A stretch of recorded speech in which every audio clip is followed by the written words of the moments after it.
ഇതാണ് പഞ്ചാരക്കടവ് ഗ്രാമം.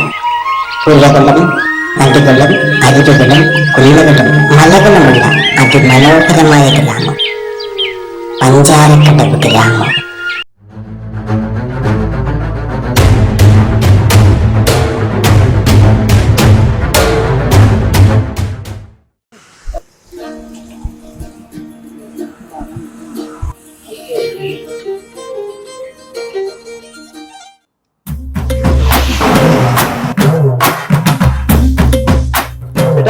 ഒരു ചായ.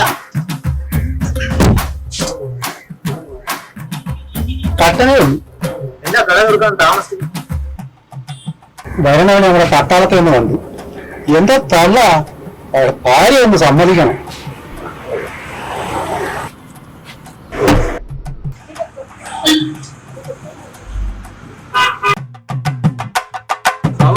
എനിക്ക് ഒരു ചായ എടുത്തോ കേട്ടോ.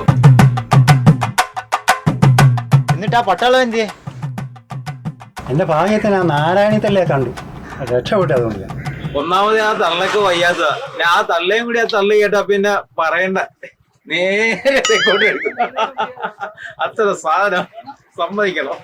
നാട് കാക്കുന്നൊക്കെയാ, പക്ഷെ തള്ളു കേട്ടാലും ദൈവം തമ്പുരാൻ പോലും കൊടുക്കത്തില്ല. എന്നാ ശരി, പൂജയ്ക്ക് പോകാൻ സമയമായി, പോയി വരാം.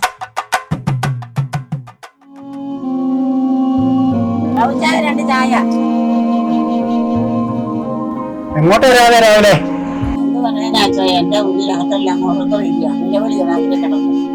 എന്ത് പറ്റിയതാ ചേച്ചി മോനെ? എന്ത് പറ്റിയെന്ന് അറിയില്ല മോനെ. സ്വാമിനെ കൊണ്ടൊരു ചരടി വെച്ച് കെട്ടാൻ പോകണം. എന്നാ പെട്ടെന്ന് അല്ലേ, ഗ്രാമ തിരക്കുറവായി.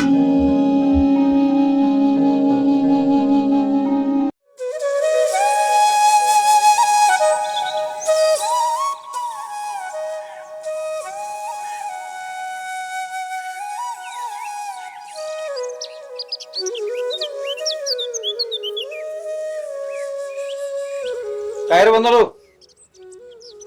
ഇവിടെ ഇരിക്ക.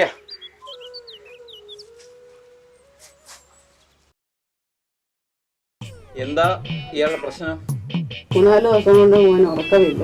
ഭക്ഷണം കഴിക്കുന്നതിന്റെ രാത്രി ഭയങ്കര നിലവിളിയാണ്. പിന്നെ അതിനൊരു പരിഹാരം സ്വാമി കാണണം. അമ്മ പ്രയാസപ്പെടണ്ട, എല്ലാത്തിനും ഇവിടെ പരിഹാരമുണ്ട്, നാം കണ്ടിട്ടുണ്ട് കേട്ടോ. എന്താ കുട്ടിയുടെ നക്ഷത്രം? ആള് ചിത്തിര. ആ, ഞാനൊന്ന് നോക്കട്ടെ.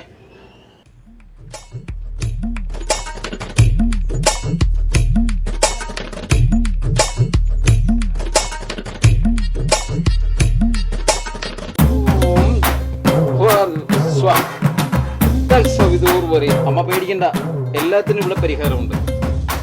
ഞാനൊരു ചരട് ജപിച്ച് അങ്ങോട്ട് തരും, അത് ആ ഉണ്ണിയുടെ അരയിൽ അങ്ങ് ചാർത്തുക, അതേ വേണ്ടു. പിന്നെ മന്ത്രക്കല്ല് അങ്ങോട്ട് തരും, 4-ാം ഇടത്തിന്റെ 4 അതിരിലും അങ്ങോട്ട് അർദ്ധരാത്രി സ്ഥാപിക്കാം. അതുകൊണ്ട് പരിഹാരങ്ങളുണ്ട്. പിന്നെ ഇവിടെ മറ്റു കാര്യകാരണങ്ങൾ ചെയ്തു വെച്ചിട്ടുണ്ട്, അത് നമുക്ക് ചെയ്യാവുന്ന കാര്യമുള്ളൂ. അതുകൊണ്ട് ഭയപ്പെടുകയേ വേണ്ട കേട്ടോ. ധൈര്യമായിട്ടങ്ങ് നീങ്ങുക, എല്ലാം ഇവിടെ പരിഹരിക്കുന്നതാണ്. ചരട് ഉണ്ണിയുടെ അരയിൽ കെട്ടുക.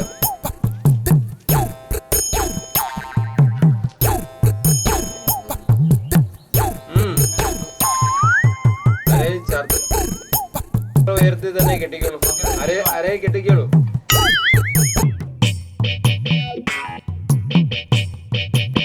ഇവരുടെ വിശേഷങ്ങൾ ഇവിടെ അവസാനിക്കുന്നില്ല. തുടർന്നും കാണുവാൻ ഈ ചാനൽ സബ്സ്ക്രൈബ് ചെയ്യുക, അതോടൊപ്പം ഷെയർ ചെയ്യുക. താഴെ കാണുന്ന ബെൽ ബട്ടണിൽ ഒരു ക്ലിക്ക് അടിച്ചേക്കണേ. അതോടൊപ്പം നിങ്ങളുടെ വിലയേറിയ അഭിപ്രായങ്ങൾ രേഖപ്പെടുത്തുക. അപ്പോൾ അടുത്ത എപ്പിസോഡിൽ വീണ്ടും കാണാമെന്ന പ്രതീക്ഷയോട് കൂടി ടാറ്റാ.